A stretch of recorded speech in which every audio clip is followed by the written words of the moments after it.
অভিনেত্রী শাওনের সাম্প্রতিক বিতর্কিত কর্মকাণ্ড।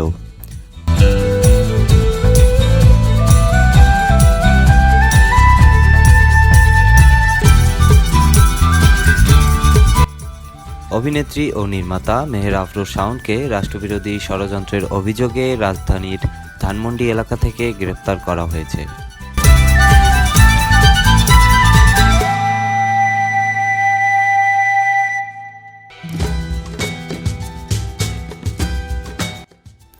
আগস্ট শেখ হাসিনার পতনের পর সামাজিক যোগাযোগ মাধ্যমে বিতর্কিত কর্মকাণ্ড ও রাষ্ট্রীয় ষড়যন্ত্রে যুক্ত থাকার অভিযোগ উঠেছে তার বিরুদ্ধে।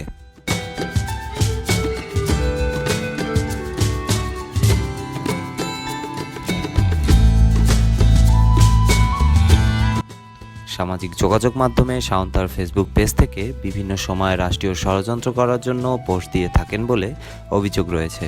এদিকে শাওনকে আওয়ামী লীগে সমন্বয়কের দায়িত্ব দেওয়া হয়।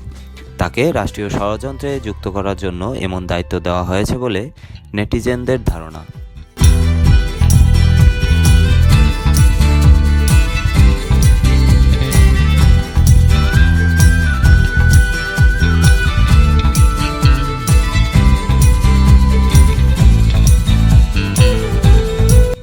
সম্প্রতি এই অভিনেত্রী জুলাই গণ অভ্যুত্থানে অংশ নেওয়া শিক্ষার্থীদের বিরুদ্ধে ফেসবুকে সময়রেখা নামে এক অ্যালবামে উস্কানিমূলক বিভিন্ন পোস্ট দিয়েছেন। এরপর সেগুলো থেকে অনেক পোস্ট ডিলিট করেছেন।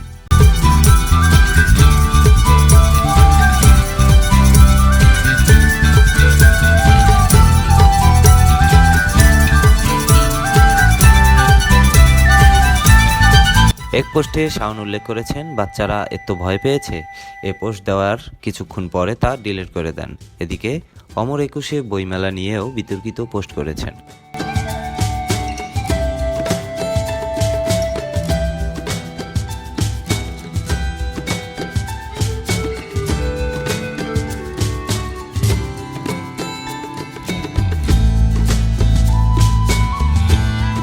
আওয়ামী লীগপন্থী এ অভিনেত্রী দ্বাদশ জাতীয় সংসদের সংরক্ষিত নারী আসনে ময়মনসিংহ বিভাগ থেকে আওয়ামী লীগের দলীয় মনোনয়ন ফর্ম সংগ্রহ করেছিলেন।